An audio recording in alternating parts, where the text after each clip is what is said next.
സാറേ, ഈ കേരള ഗവൺമെൻറ്റിന് കേന്ദ്ര ഗവൺമെൻറ്റിനോട് എന്തൊക്കെ പരാതി ഉണ്ടായാലും കേരളത്തിൻ്റെ ഉൾപ്പെടെയുള്ള കേന്ദ്രം ചെയ്യേണ്ട വികസന പ്രവർത്തനങ്ങൾ ചെയ്യുന്നില്ല എന്ന് ഇന്നൊരാൾക്കും പറയാൻ പറ്റില്ല. ഞാനും സാറും ഒക്കെ, ഇപ്പോൾ ഞാനൊരു 40 കൊല്ലമെങ്കിലും ആയിട്ട് നടക്കുമ്പോൾ സ്വാതന്ത്ര്യത്തിന് ശേഷം ഒരു തുള്ളി പെയിൻറ്റ് പോലും വീണിട്ടില്ലാത്ത നമ്മുടെ റെയിൽവേ സ്റ്റേഷനുകൾ മുഴുവൻ പൊളിച്ച് ആധുനിക മാതൃകയിൽ പുനർനിർമ്മിക്കുകയാണ്. വലിയ തോതിലുള്ള നിർമ്മാണ പ്രവൃത്തികൾ നടക്കുന്നുണ്ട്. നമ്മുടെ നാഷണൽ ഹൈവേ പൂർത്തിയായി കഴിഞ്ഞാൽ കേരളത്തിൻ്റെ മുഖം തന്നെ മാറും. അപ്പോൾ എല്ലാ അർത്ഥത്തിലും എല്ലാ മേഖലയിലും കേന്ദ്ര ഗവൺമെൻറ്റിൻ്റെ ഫണ്ടും വികസനവും ഇന്ത്യയിൽ ഒട്ടാകെ നടക്കുന്നുണ്ട്. കേരളത്തിലും അത് ദൃശ്യമാണ്. കേരളത്തോടിപ്പോൾ ചില കാര്യങ്ങളിലൊക്കെ വിവേചനം കാണിക്കുന്നു എന്നൊക്കെ നമ്മൾ പരാതിപ്പെടുമ്പോഴും അർഹിക്കുന്നത് നമുക്കും കിട്ടുന്നുണ്ട്. അത് നമ്മൾ ചോദിക്കാതെയും കോലാഹലം കൂട്ടാതെയാണ്. കേരളത്തിൽ നിന്ന് റെയിൽവേ സഹമന്ത്രിമാർ 2 പേരെങ്കിലും ഉണ്ടായത് എനിക്ക് ഓർമ്മയുണ്ട്. ഒന്ന് ഒ രാജഗോപാലാണ്, മറ്റൊന്ന് ഇ അഹമ്മദാണ്. ഓർമ്മയില്ല സാർ? അപ്പോൾ അത്തരക്കാരൊക്കെ ഉണ്ടായിട്ടും കിട്ടാത്ത വികസന പ്രവർത്തനം ഇപ്പോൾ സ്വമേധയാ വന്നുകൊണ്ടിരിക്കുന്നുണ്ട്. ഇത് കാണുമ്പോൾ എനിക്ക് തോന്നിയ ഒരു സംശയം, പണ്ടും ഈ ഫണ്ടൊക്കെ കേന്ദ്രത്തിൻ്റെ കയ്യിൽ ഉണ്ടായിരുന്നല്ലോ എന്നാണ്. അതല്ല, പുതിയ കാലത്ത് സവിശേഷമായ രീതിയിൽ ഫണ്ട് സ്വരൂപിക്കാനുള്ള എന്തെങ്കിലും തന്ത്രങ്ങൾ കേന്ദ്ര ഗവൺമെൻറ് പ്രയോഗിക്കുന്നതായിട്ട് മാധ്യമപ്രവർത്തന രംഗത്തെ ദീർഘകാലത്തെ അനുഭവം വെച്ചിട്ട് സാറിന് അത് എങ്ങനെയാണ് അതിനെ വിശകലനം ചെയ്യുന്നത്? ഇതിനകത്ത് ഞാൻ കാണുന്നത്, ഈ ഇന്ത്യ പോലെ സമ്പന്നമായ ഒരു രാജ്യം വേറെയില്ല. നമ്മളിപ്പോഴും നമ്മുടെ ഇന്ത്യയുടെ ഒരു സമ്പത്ത്, പല രീതിയിലുള്ള സമ്പത്തിൻ്റെ ഒരു ചെറിയൊരു അംശം പോലും നമ്മൾക്കത് കണ്ടെത്താൻ കഴിഞ്ഞിട്ടില്ല. ബ്രിട്ടീഷുകാരത് കണ്ടെത്തിയിരുന്നു. ശരിയാണ്. നമ്മുടെ വിഭവങ്ങൾ മുഴുവൻ അവർ ഇന്ത്യൻ റെയിൽവേ ഉണ്ടാക്കിയത് മുഴുവൻ വിഭവം അടിച്ചിട്ട് പോകാൻ വേണ്ടി മാത്രമാണ്, എക്സ്പ്ലോർ ചെയ്യാൻ കൊണ്ടുപോകാൻ മാത്രമാണ്. ഇന്ന് യൂറോപ്പ് അനുഭവിക്കുന്ന വികസിത രാജ്യം എന്ന് പറയുന്നതിൻ്റെ ആ വികസനം മുഴുവൻ നമ്മളുടെ ഇന്ത്യയിൽ നിന്ന് കൊണ്ടുപോയ സംഗതിയാണ്. അതെ അതെ. അപ്പോൾ ഇന്ത്യക്ക് ഇനിയിപ്പോൾ ഒന്നും വേണ്ട, ഈ കേരളത്തിന് പോലുള്ള സാധ്യത എന്ന് പറഞ്ഞാൽ അപാരമാണ്. പക്ഷേ അത് കാണാനുള്ളൊരു ശേഷി വേണം. പക്ഷേ കേന്ദ്ര സർക്കാർ അവരൊരു തീരുമാനമെടുത്തു. ഈ രാജ്യത്തെ അവർ മാറ്റിമറിക്കാൻ തീരുമാനിച്ചു. അതൊരു തീരുമാനമാണ് സാർ. അപ്പോൾ അതിന് ഫണ്ടും വേണം. നമ്മളൊന്ന് ആലോചിക്കണം, ചന്ദ്രശേഖർ പ്രധാനമന്ത്രിയായിരുന്ന സമയത്ത് നമ്മുടെ കയ്യിൽ 5 പൈസയിലായിട്ട് സ്വർണം കൊണ്ട് പണയം വെച്ചിട്ടാണ് അല്ലേ അവിടെ നിന്ന്. അതിന് ശേഷം മൻമോഹൻ സിംഗ് വരുന്നു. മൻമോഹൻ സിംഗാണ് ശരിക്കും തുറക്കം കുടിക്കുന്നത്. നരസിംഹറാവു മൻമോഹൻ സിംഗ് കൂട്ടുകെട്ടിലൂടെയാണ് ഇന്ത്യയുടെ പുതിയ ചരിത്രം വരുന്നത്. പക്ഷേ എങ്കിലും ഒരു സ്റ്റാഗ്നേഷനിലൂടെ കടന്നു പോയിക്കൊണ്ടിരിക്കുകയായിരുന്നു. ഗ്ലോബലൈസേഷൻ വന്ന് ലിബറലൈസേഷനൊക്കെ ഉണ്ടായി, മാറ്റങ്ങളുണ്ടായെങ്കിലും രാജ്യം ഒരു കുതിപ്പിലേക്ക് ഉയർന്നിരുന്നില്ല. അപ്പോൾ അങ്ങനെ വന്നപ്പോഴാണ് ഈ ഈ മോഡി ഗവൺമെൻറ് വന്നതിന് ശേഷം അവർ ചില കാര്യങ്ങൾക്കകത്ത് യാതൊരു വിധമായിട്ടുള്ള വിട്ടുവീഴ്ച അവർ തയ്യാറില്ല. ഉദാഹരണത്തിന് നമ്മുടെ ഈ ഫണ്ട്, ഇപ്പം കേന്ദ്ര സർക്കാരിലുള്ള ഫണ്ട് ഇത്ര ഉണ്ടായിരുന്നു. നമ്മളിപ്പോൾ മാഷ് പറഞ്ഞതുപോലെ ചെറിയ റെയിൽവേ സ്റ്റേഷനിൽ പോലും വരുത്തിയ മാറ്റങ്ങൾ കാണുമ്പോൾ കോടികളാണ് അവിടെ വാരി വലിച്ചത്. തീർച്ചയായിട്ടും മിക്കവാറും എല്ലാ സ്റ്റേഷനുകളിലും ലിഫ്റ്റ് വരുന്നുണ്ട്. അതെ അതെ. പ്രായമായവർക്ക്, ഇപ്പം കേരളത്തിലേക്കുള്ള മിക്കവാറും ആൾക്കാർക്ക് മുട്ടുവേദനയും മറ്റ് പ്രശ്നങ്ങളൊക്കെയാണ്. അവർക്ക് ട്രെയിൻ യാത്ര വലിയ പേടി സ്വപ്നമായിരുന്നു. എന്നാൽ ഇപ്പോൾ എല്ലാവരുടെയും ബന്ധുക്കളും മക്കളും ഒക്കെ ദൂരെയാണ് താമസിക്കുന്നത്. അപ്പോൾ ആ മിക്ക റെയിൽവേ സ്റ്റേഷനുകളിലും നമ്മൾക്ക് ഈ ലിഫ്റ്റ് സൗകര്യം വന്നിരിക്കുന്നു. എല്ലാത്തിനും ഒരു എയർപോർട്ട് മാതൃകയിലാണ് ഈ റെയിൽവേ സ്റ്റേഷനിൽ മാറ്റുന്നത്. അതുമാത്രമല്ല, നമ്മൾ ഇന്ത്യയിൽ മുഴുവൻ യാത്ര ചെയ്യുമ്പോൾ കാണുന്നൊരു കാഴ്ചയുണ്ട്. നമ്മൾ പണ്ട് കണ്ട ഇന്ത്യയല്ല കാണുന്നത്. ഇപ്പോൾ ബോംബെയിലൊക്കെ പോയി കഴിഞ്ഞാൽ നമുക്ക് ഞെട്ടിപ്പോവും. ഇത് നമ്മുടെ രാജ്യത്ത് തന്നെയാണോ ഈ മാറ്റം? ചില സ്ഥലത്ത് നമ്മൾ ഈ മോണോ റെയിൽ, നമ്മളിവിടുത്തെ ഈ ഒരു മെട്രോ റെയിലൊക്കെ നമുക്ക് വലിയ അത്ഭുതമാണ്. പക്ഷെ നമ്മൾ ഈ നവി മുംബൈയിലേക്കൊക്കെ പോകുമ്പോൾ കാണുന്ന മാറ്റങ്ങൾ കണ്ട് നമ്മൾ ഞെട്ടിത്തിരിച്ചു പോവുകയാണ്. അവിടുത്തെ ഫ്ലൈ ഓവേഴ്സ്, കടലിൻ്റെ മുകളിലുള്ള പാലം, മറ്റേ അടൽ ബ്രിഡ്ജ് തുടങ്ങിയിട്ടുള്ള വിസ്മയങ്ങൾ പോലെയാണ്. അതേപോലെ തന്നെ ഈ UP-യിലേക്കൊക്കെ പോകുന്ന സമയത്ത്, പഴയ UP അല്ല, റോഡുകളൊക്കെ ഇങ്ങനെ വിശാലമായി കിടക്കുകയാണ്. ഇൻഫ്രാസ്ട്രക്ചറിലേക്ക് കാശ് ഇങ്ങനെ വാരി എറിയുകയാണ്. അതേപോലെ തന്നെ ഇവിടെ നമ്മുടെ വൈപ്പിനിൽ കഴിഞ്ഞ 2 വർഷം മുൻപാണ് പ്രധാനമന്ത്രി മോഡി വന്ന് ഉദ്ഘാടനം ചെയ്യുമ്പോഴാണ് അറിയുന്നത് 4000 കോടിയുടെ വികസനം. ഈ ഷിപ്പ് 4000 കോടിയുടെ വികസനം, 4000 കോടി എന്നൊക്കെ പറഞ്ഞ എമൗണ്ട് എത്ര ആലോചിച്ച് നോക്കുക. എന്നിട്ട് ആ ഫെസിലിറ്റീസ് നമ്മൾ കൊച്ചിക്കാർ ഒരു ഇത് ഇനാഗുറേറ്റ് ചെയ്യുമ്പോഴാണ് അറിയുന്നത് സാധനം. അതേപോലെ തന്നെ ഇപ്പോഴത്തെ ഈ ലഡാക്കിൽ തുടങ്ങിയിരിക്കുന്ന എയർബേസ്, ആ എയർബേസ് എന്ന് പറഞ്ഞാൽ അവിടെ പോയി ഇറങ്ങിയിരിക്കുന്ന വിമാനം എന്ന് പറഞ്ഞാൽ CJ 130 CJ എന്നുള്ള സാധനം. അതെന്ന് വെച്ചാൽ ഈ എയർഫോഴ്സിൻ്റെ കയ്യിലുള്ള ഏറ്റവും വലിയ കാർഗോ ഫ്ലൈറ്റാണ്. അതായത് 100 എത്രയും കടത്തിക്കൊണ്ട് പോകുന്ന സാധനം. അതിറങ്ങാൻ പറ്റുന്ന ഒരു എയർബേസ് ലഡാക്കിൽ ഉണ്ടാക്കിയിരിക്കുന്നു. പിന്നെ അതുപോലെ തന്നെ അവിടുത്തെ ഇപ്പോൾ ലഡാക്ക് ഏരിയ നോക്കുകയാണെങ്കിൽ ടണൽസിൻ്റെ ക്രിയേഷൻ, ജമ്മു കാശ്മീരിനെയും ജമ്മുവിനെയും ശ്രീനഗറിനെയും ബന്ധിപ്പിച്ചുകൊണ്ടുള്ള വിസ്മയപരമായ പാലങ്ങൾ, കേരളത്തിലെ റോഡുകൾ, ഇങ്ങനത്തെ എല്ലാം നോക്കുന്നതിന് ഈ ഫണ്ട് എവിടെ നിന്ന് നമ്മൾ ചിന്തിച്ചു പോകും. ആരും ചിന്തിക്കുന്ന ചോദ്യമാണ്. പിന്നെ അതിനെല്ലാ വഴിയും അവർ നോക്കുന്നുണ്ട്. അവർ ഈ പറഞ്ഞതുപോലെ ഇപ്പോൾ കഴിഞ്ഞ 2008 ക്രൂഡ് ഓയിലിൻ്റെ വില 141+ ആയിരുന്നു. 2008 റിസഷനോട് കൂടി ഇത് നേരെ ഇടിഞ്ഞു വന്ന് $30 വരെ എത്തി. അന്താരാഷ്ട്ര വിപണിയിൽ എണ്ണയുടെ വില കുത്തനെ കുറഞ്ഞു. ആ 2008 $141+ നിന്ന് എണ്ണ വില 30 വന്നു പെർ ബാരൽ. നമുക്കിവിടെ ഈ ഇന്ത്യയിൽ ഇപ്പോൾ ഈ 2014 ശേഷം നമ്മുടെ ഈ പെട്രോളിൻ്റെ വില ഒരിത്തിരി എനിക്ക് തോന്നുന്നു 10 രൂപയും കണ്ട് കുറച്ചു. അതിനുശേഷം ഇങ്ങനെ സ്റ്റഡി ആയിട്ട് 120 മറ്റോ എത്തിയിട്ട് 10 രൂപ കുറച്ചു. ഇപ്പൊ 106 നിൽക്കുകയാണ് ചെയ്യുന്നത്. അതിനകത്ത് മാറ്റമില്ല. അപ്പൊ സാറ് പറയുന്നത് അതാണ് ഇതിന്റെ മായാജാലം. നോക്കിക്കോളൂ, പണം കണ്ടെത്താൻ പറ്റിയ. പിന്നെ കാരണം ഒരു ദിവസം തന്നെ കോടാനും കോടിയല്ലേ ഒന്ന് വീഴുന്നത്. ഉദാഹരണത്തിന് കോവിഡിന്റെ സമയത്ത് ഇത് 41 വന്നു. അപ്പോഴും നമ്മുടെ എണ്ണയുടെ വില ഈ കോവിഡിന്റെ സമയത്ത് 100 മേലെയാണ്. 41 ഡോളറിലേക്ക് വന്നപ്പോൾ പോലും ഈ വിലയിൽ മാറ്റം വരുന്നില്ല. അത് കഴിഞ്ഞിട്ട് വീണ്ടും വില ഇങ്ങനെ ഫ്ലക്ച്വേറ്റ് ചെയ്യുന്നുണ്ട്. അത് 70 പോകുന്നുണ്ട്, 60 പോകുന്നുണ്ട്, 59 ഇങ്ങനെ പോയിക്കൊണ്ടിരിക്കും. നമ്മൾ പെട്ടെന്ന് മറക്കുകയും ചെയ്യുമല്ലോ. നമ്മൾ മറക്കുകയും ചെയ്യും. അതിനിടയ്ക്ക് കോവിഡ് കഴിഞ്ഞ് കുറച്ച് കൂട്ടുകയും ചെയ്തു. നമ്മൾ അത് കുറച്ചു ഇല്ല, പിന്നെ കൂട്ടിയിട്ട് കുറച്ചിട്ട് വീണ്ടും ലേശം കൂട്ടി. അതിങ്ങനെ സ്റ്റഡിയായിട്ട് നിൽക്കുകയാണ്. അപ്പോൾ അന്താരാഷ്ട്ര വിപണിയിൽ ഓയിലിൻ്റെ വില ഇങ്ങനെ ഫ്ലക്ച്വേറ്റ് ചെയ്യുന്നു. അതിങ്ങനെ കുറഞ്ഞാൽ പോലും നമ്മുടെ ഇവിടെ വില മാറുന്നില്ല.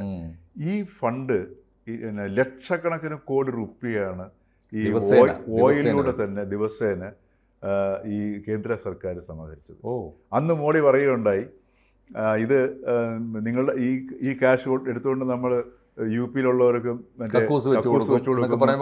ഗ്യാസ് കൊടുക്കുന്നു എന്നൊക്കെ കളിയാക്കി. അപ്പൊ ഇങ്ങനെ കളക്ട് ചെയ്ത് ആ ഒരു പണം തന്നെയാണ്. പിന്നെ ആ സർക്കാരിന്റെ കയ്യിൽ ഇപ്പൊ ഏത് പ്രോജക്റ്റ് ഏറ്റെടുക്കാനുള്ള ഒരു ധൈര്യം സർക്കാരിന് വന്നു. പിന്നെ അതിലൊരു വിഷനുണ്ട് സർ. സാധാരണഗതിയിൽ ഇപ്പോൾ വണ്ടി ഓടിക്കുന്നത് സാധാരണഗതിയിൽ ഒരു മിഡിൽ ക്ലാസ് എങ്കിലും ആയ മനുഷ്യരാണ് വണ്ടി ഓടിക്കുന്നത്. അപ്പം അതിലിപ്പോൾ സാധാരണക്കാർ സ്കൂട്ടിയൊക്കെ ഓടിച്ച് ചെറിയ ജോലിക്ക് പോകുന്നവരുണ്ടാവാം. അവരൊക്കെ ഓടുന്ന ദൂരം വളരെ കുറവാണ്. ഒരാഴ്ചയിലോ 2 ആഴ്ചയിലോ 1 ലിറ്റർ പെട്രോൾ അടിക്കുന്നവർ. ദിവസേന 100 കണക്കിന് 10 25 ലിറ്റർ പെട്രോൾ അടിക്കുന്നവൻ പിന്നെ സ്വാഭാവികമായിട്ടും സാധാരണക്കാരനല്ലല്ലോ. അപ്പൊ അതിലൊരു വിഷനും ഉണ്ട് അതിനകത്ത്. തീർച്ചയായിട്ടും അവന്റെ കയ്യിൽ നിന്നുള്ള വരുമാനം വരട്ടെ. സാധാരണക്കാരൻ മാത്രമല്ല, ഇത് ഇൻഫ്രാസ്ട്രക്ചർ ഡെവലപ്പ് ചെയ്തു. ഇൻഫ്രാസ്ട്രക്ചർ ഡെവലപ്പ്, എക്കോണമി വളരെ ആക്റ്റീവായി, കൂടുതൽ ആൾക്കാർക്ക് തൊഴിൽ സൗകര്യങ്ങളുണ്ടായി, പട്ടിണി മാറി. പിന്നെ ഈ IMF-ൽ നിന്നും വിദേശ രാജ്യങ്ങളിൽ നിന്നും വായ്പ വാങ്ങാതെ സാധാരണ നമ്മുടെ ഇന്ത്യക്കാരന്റെ കയ്യിൽ നിന്നും തന്നെയുള്ള വിഭവങ്ങൾ എടുത്തു. നല്ല നിലപാടാണ്. ഇപ്പൊ തന്നെ ഈ സെമി കണ്ടക്ടർ ഉത്പാദനത്തിന്, സെമി കണ്ടക്ടറിനകത്ത് ഇന്ത്യ ഏറ്റവും പുറകിൽ. ഇപ്പൊ ചൈന ഉടക്കി നിന്നപ്പോഴാണ് നമുക്ക് മനസ്സിലായത്. 84 നമ്മൾ തുടങ്ങിയതാണ് ഈ സെമി കണ്ടക്ടറിന്റെ ഒരു ഇൻഡസ്ട്രി. ചാണ്ടികൾ തുടങ്ങി. അന്ന് CIA ഇടപെട്ട് അത് കത്തിച്ചളഞ്ഞു 1984. അന്നത് ഉണ്ടായിരുന്നെങ്കിൽ ഇന്ന് ലോകത്തെ ലീഡർ ആവുമായിരുന്നു.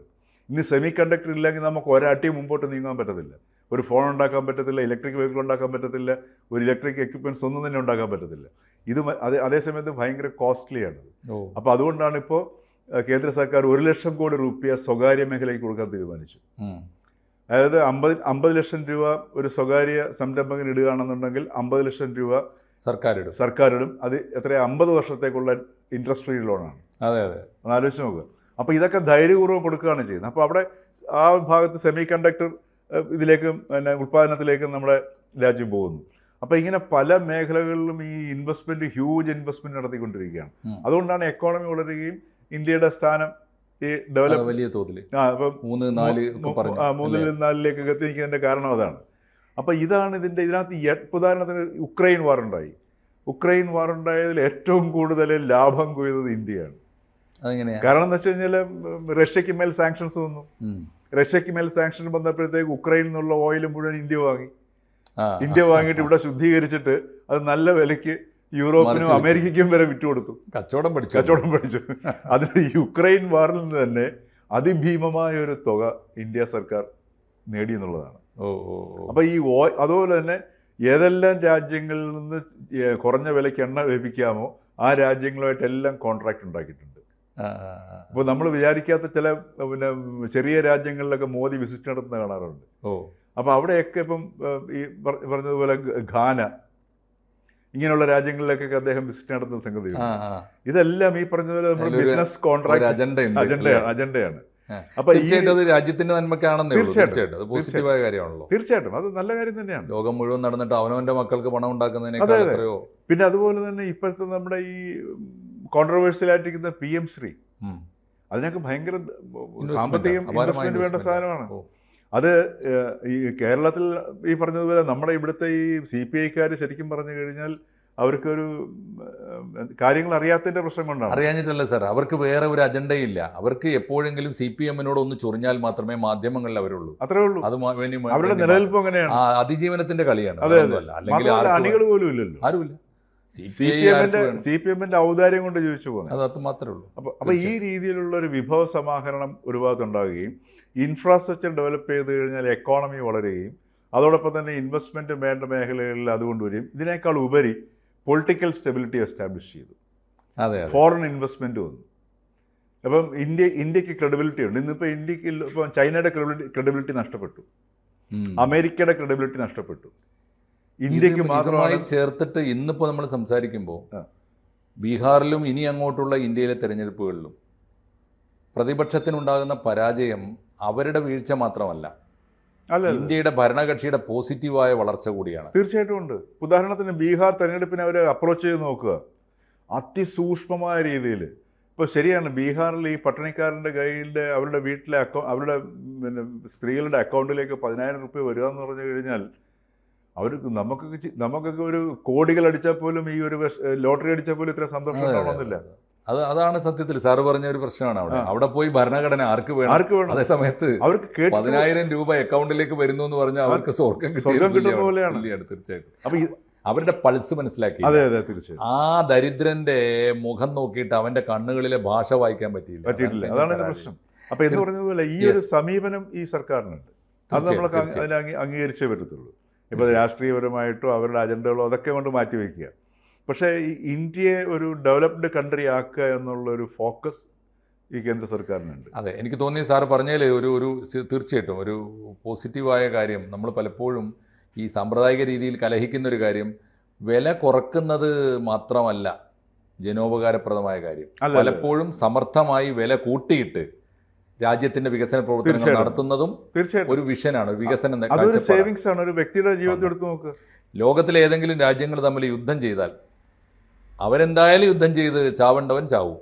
നമ്മുടെ രാജ്യത്തിന് അതുകൊണ്ട് എന്ത് ഗുണമുണ്ടാകും എന്ന് ആലോചിക്കുന്നവനാണ് വിഷനറി ആയ ഒരു ലീഡർ, അല്ലേ? അത് രണ്ടും ഇന്ത്യ ഗവൺമെന്റിന് ഉണ്ട് എന്നാണ് സാർ പറഞ്ഞത്. നമ്മുടെ വിദേശ നയം മാറ്റി തീർച്ചയായും ഇപ്പം മൾട്ടി അലൈൻമെന്റ് പോളിസിയായി. നോൺ അലൈൻമെന്റ് എന്ന് മാറിയിട്ട് മൾട്ടി അലൈൻമെന്റ്. അതെ അതെ, ആരെയും വേണ്ട എന്നുള്ളിടത്ത് എല്ലാവരും വേണം. അതേ സമയത്ത് ആർക്കെങ്കിലും എന്തെങ്കിലും തോന്നിക്കഴിഞ്ഞാലും പ്രശ്നമില്ല. ഇല്ല. തീർച്ചയായിട്ടും. അപ്പൊ എന്തായാലും ഇത് ഈ ഒരു സമീപനം, ഈ ഇന്ത്യ ഗവൺമെന്റിന്റെ ഈ ഒരു നയസമീപനത്തിന്റെ വിശദാംശങ്ങൾ പൊതുജനങ്ങൾ കുറെ കൂടി സൂക്ഷ്മമായിട്ടും അത് നമ്മുടെ ഈ കേരളത്തിന് പോലും നമുക്കിപ്പോ റോഡിലേക്ക് ഇറങ്ങുമ്പോൾ മനസ്സിലാവുന്നു. ആദ്യം മനസ്സിലാക്കേണ്ടത് മലയാളിയാണെന്ന്. അന്ധമായ ഒരു ജനാധിപത്യ സ്വഭാവം ഇല്ലാതെ, ഞാനല്ല എൻ്റെ പാർട്ടി അല്ലാതെ എൻ്റെ എതിരാളി ജയിച്ചു കഴിഞ്ഞാൽ അവനോട് ഒരു ശത്രുതയോടെ പെരുമാറുന്ന. അല്ല, ശരിക്കും പറഞ്ഞാൽ നമുക്കൊരു ചർച്ച ചെയ്യേണ്ട ഒരു വിഷയം. കാര്യം മലയാളിക്കൊന്നും കാണാൻ പറ്റുന്നില്ല. ഉദാഹരണത്തിന് നമുക്കൊരു അഭിപ്രായം നമുക്ക് ആൾറെഡി രൂപീകരിച്ചിട്ടുണ്ടെങ്കിൽ പിന്നെ എന്തിനെ നോക്കിക്കഴിഞ്ഞാലും നമ്മൾ ആ നോക്കുന്ന വസ്തുവിനെ കാണത്തില്ല, മറിച്ച് നമ്മളുടെ അഭിപ്രായത്തെ കാണത്തുള്ളൂ. നമ്മളുടെ അഭിപ്രായത്തിൽ അത് യോജിച്ച അല്ലെങ്കിൽ അതിനെ തള്ളിക്കളയും.